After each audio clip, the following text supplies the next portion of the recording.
despite your take on good old printed pages, you still want to publish a book Yes. in this form. Yes. Why? Why don't you just stick to your ebooks? Please ask her. Well, Why do you want to join us? okay, well, that's a very good question. The thing is, will I say when you're in Rome, behave like the Romans? So since people, people, well, would not like to tell themselves the truth for now. So let's just say, Oh, no. so for people to still recognize or see you as an author, they would want you to publish a book. So let's just publish the book for them. Incredible. Is that why you also published? Why you printed your own book?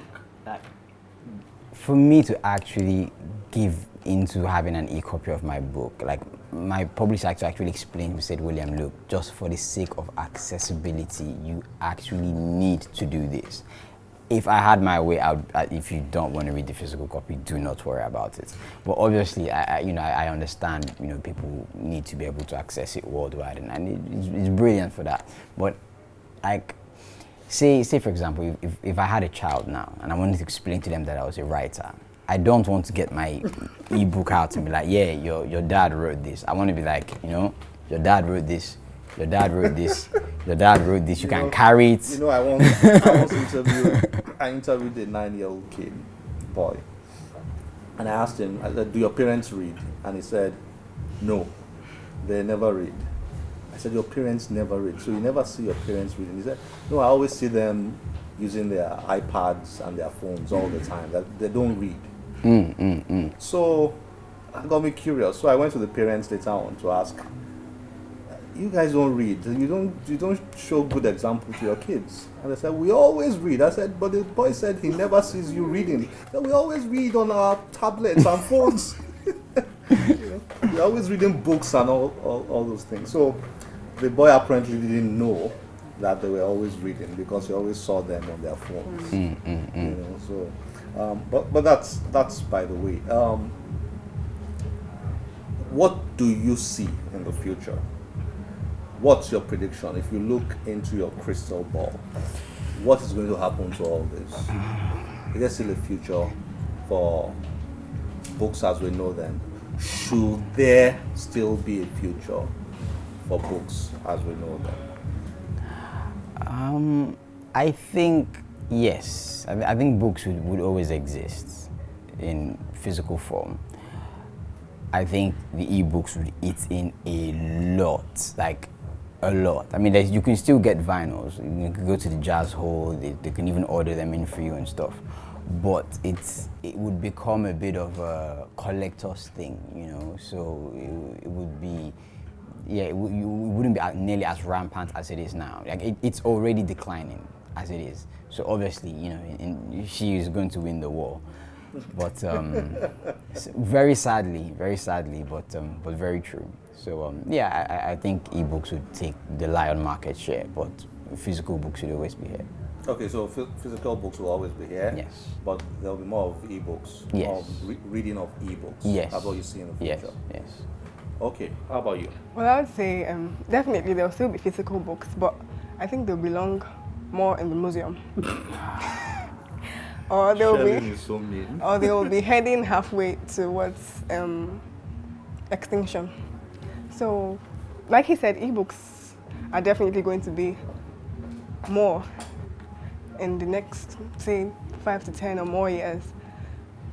I mean, technology is evolving every day, so we don't know what's going to happen next year. We don't know the new invention that's going to come out next year. So, I'll just say let's keep our fingers crossed. The next thing, you're gonna have one week just download the book to your brain. You don't have to read it anymore. Like HD kind of. You just know what the story says. You don't even have to read it. Okay, so I'm going to ask you to please read, to us from. You have some poems, right? And then I'll ask you, William, to read from your novel, Lonely Roads. So let's start with who? William. Just before we start, I'd like to announce that I was a terrible reader in school. You know, I was that child that whenever the teacher said, "Can somebody read this?" I would look anywhere but at the teacher. So yeah, hopefully this would not come out too bad. I think I should read the prologue. So it's just so yeah. The circumstance surrounding the birth of Afamu Demba was the kind that made you question the existence and fairness of God. From the moment he was conceived, his life was marked to be one full of loneliness and all the suffering that came with it. He came out kicking and screaming, but perhaps if he knew what the world held in store for him, he might have reconsidered those first painful breaths of life. Afam was born an Osu, an outcast. In Abo, that made him a walking plague. Onuawole was fully aware of the life that awaited the son she had brought into the world. She was an Osu herself, after all. She held him in her arms and questioned if letting him live was the right thing to do. He was so innocent, smears of blood covering his face as he screamed, and she hushed him to be quiet. His innocence was his right to live, but it was also his right not to be condemned to the loneliness he was being born into. Onu based her decision to keep him on the saying that any life was better than no life at all. But behind all that and 100 other reasons she used to justify bringing him into a world that did not welcome him, she knew there was one true reason. This poem centers on domestic violence, and it's titled "He Brought Me Flowers Today." Every time I set my eyes on him, I knew he was the one.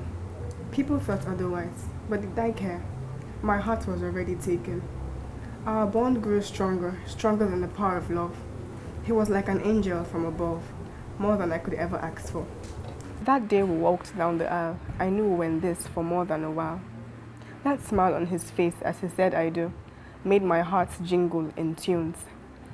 That heavenly look on his face had the keys to my heart. What we shared was meant to be, or so I thought, because when we first met, he brought me flowers. On my 21st birthday, he brought me flowers like every day, roses and lilies, knowing my favorites. But we had an argument today. He was so angry, never like I've ever seen. He flung his shoes at me, belt marks on my skin, and hit me more when I tried to plead. The next day, he was by my bed, and he brought me flowers. "I'm sorry," he said. "Don't know what got into me." I had forgiven him already. He was the center of my universe, so I decided to skip that verse. I felt him drifting away, wallowing in his burden. He never shared with me, so I didn't try to burst his bubble. Our marital vow said for better for worse. He seemed to have forgotten the rules. Tonight was our anniversary, and he brought me flowers from the nursery. While having dinner, I saw his joy had withered. I reached out to him and asked what was wrong. I should have held my tongue, cause he got up in anger and pushed me down the stairs. Down and down I rolled, and into the wall I crashed. I woke up feeling pains up to my veins, but I still loved this man, and he was by my bed again, with letters and flowers, this time tulips and roses. He kissed my forehead, and I let it all slide. He brought me flowers today. It's neither Valentine's Day nor anniversary, but today is a special day, the day of my funeral. The worst happened. He pushed me down the stairs again, but this time I wasn't lucky. Death took me away. I saw him at my graveside, and he brought me flowers today for the last time. Wow. So powerful. Wow. Yeah. William, Sherlyn, thank you for joining us on the channel's book club. Thank you. Thank you for having us. I hope you have had a good time. Please send us your views on any of our social media platforms displayed on your screen. We'll be very happy to hear from you. I am Olakunle Kasumo. Remember, one great book can change your life. Bye-bye.